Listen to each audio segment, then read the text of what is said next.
Have you ever looked at your site and wondered, what the hell am I missing? I've got another site on my desk wondering the same thing, and most of the time it's very basic stuff. First thing is first is, before you begin constructing your website, you've obviously done some research, right? But maybe you don't know what to pay attention to. The best thing to do is make a list of competitors that are locally in your area or in your city, then a list of international sites that you're like, yeah, this is hot. Just take note of their services, the exact list of pages that they've built. Take note of their About Us content. Now, most sites still get this wrong. They still don't spend enough energy on the About Us, talking about the founder's journey, about how many projects they've done, exactly the trust, authority, experience and expertise, which is the EAT. This website on my desk at the moment, aside from it being on Wix, which in this competitive space is just not gonna, I'm still not seeing many Wix websites at the top of Google for competitive key terms. Not to say that they can't, but at the very least, your website should display not just your core services, we do photography, but also the niche specific services, newborn photography, wedding photography, what is it, pre-wedding, or what are the other things, right? Engagement, newborn shoot. Literally throw a few of your competitors' websites into ChatGPT or AI and say, load their sitemap. Usually you can find the sitemap on their site. One, just skim through it and just cherry pick the services that you also do. Make a list of all of those services and throw that into ChatGPT and say, hey, ChatGPT, give me commercial intent, bottom of funnel, additional keywords, additional pages that I should build on my site to capture more searches that are potentially looking for these services. And then obviously cherry pick what you do and don't do.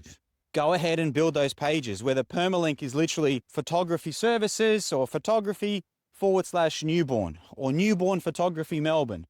Doesn't matter. There's no wrong or right way to do it. I've done it a million times, different ways. It all works.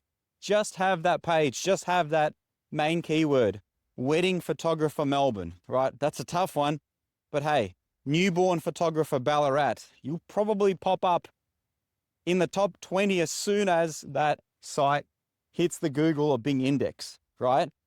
Build those pages, even if it's on Wix, even if it's on Squarespace. In a small town like Ballarat or Geelong or the other 50 or so small towns, that will probably work, right? It's just from there, it's just a cost of entry to market. So this is a fundamental, it's like building the foundation of your house. Doesn't matter if it's on a platform that I don't like, for example, Wix or Weekly or Squarespace, but having those pages is like wanting a 10-story building or wanting a skyscraper, but missing the foundation initially. So what I'm trying to say is make a list of every possible service that you offer. Make a list of the problems that you solve. And this is where AI is just so good at this research. You might sit down and you might start pondering and looking at competitors, but AI will just fill those gaps. The way I'm personally using AI is I've connected my ChatGPTs in Claude to Ahrefs MCP. So it actually dives into real search volume data. It does some deep thinking. So it's a mixture of, the other MCP that I love is firecrawl.dev. And that basically combines Ahrefs' SEO database. It allows me to give competitor websites and it'll just give me a list. Something that used to take me hours and hours and hours to make the one list to rule them all of pages I should build for this wedding photographer. Whereas now all my 15 years of experience has just been bottled up in this custom agent and I get the pages. So that almost every single site that I look at that needs SEO, that wants SEO, it's like the first thing that was like, let's display your services that you offer. That will make a very pretty grid on the homepage as well. And on the homepage, that grid might look like a H2 title with an intro paragraph underneath with an image. of that newborn shot. The second one by far is a non-existent or an extremely poor about us page. No photos of the team, some stock images, just 20 years of experience doing this. That's it. Here's what you should do. Google this. Find the PDF documents from Google on how it judges, I think it's called Rater Quality Guidelines, or Google's website quality guidelines. You'll find a PDF and you'll find a whole bunch of official Google guides. Put those guides into ChatGPT or the AI of your choice and say, based on these guides, give me 20 interview questions to interview the founder or owner of this pest control business. Just insert your business. Then sit down and answer those questions. What's your founding journey? How did you get into this space? What made you decide to be an accountant? Sit down and bonus points if you record a video. The transcript of that video will be so valuable. But if you speak to the camera, you don't need to script this stuff because it's so natural to you. It's something you've been doing for 10 years, 15 years, 20 years. How did you get into accounting? What do you find most rewarding about what you do? Then, look, my questions will dive into the specific problems you solve for specific industries.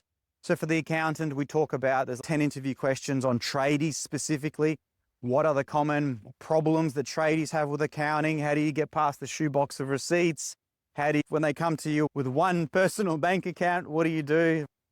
All of that not only gives you a gangster about us page, but it gives you almost like an unlimited content machine for reels and socials.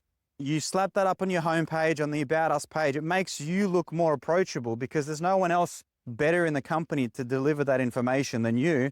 That then goes onto YouTube, that then goes into your social media accounts, which increases the chance that there are signals that are coming from other platforms, which increases the chances that you show up in Google, Bing, and AI, right? AI is quoting platforms, it's quoting TikTok, it's quoting Reddit, right?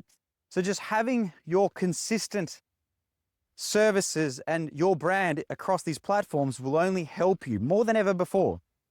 It's such a good time for the small business because there's so many huge platforms that are fighting over sending you attention. They all want you to use Gemini. Claude is running crazy ads to say, we're not going to ever have ads. So Claude's winning. Perplexity's coming along. Gemini is now free with all Google workspaces. I've sidestepped into talking about AI, but I've given you probably a lot of homework here. Make yourself a gangster About Us page and make sure that every single service that you offer is a page on the website. And if you are in Melbourne, but you also offer your services in Ballarat and Shepparton, build those pages. Wedding Photography Services Shepparton, because that's how people search. They either search from Shepparton or they use the word Shepparton in their search results. Now, what that's going to do is that's going to put you into the running. You probably won't be first, you probably won't be on the first page, but it will put you into the running. Maybe on your site, on that wedding photography page, you talk about LGBTQA, you talk about raccoons, you talk about whatever. And maybe that person is looking for raccoons at their wedding. It'll pick you up. Post what you do on your site. Simple, whether it's Wix or Squarespace or Weebly.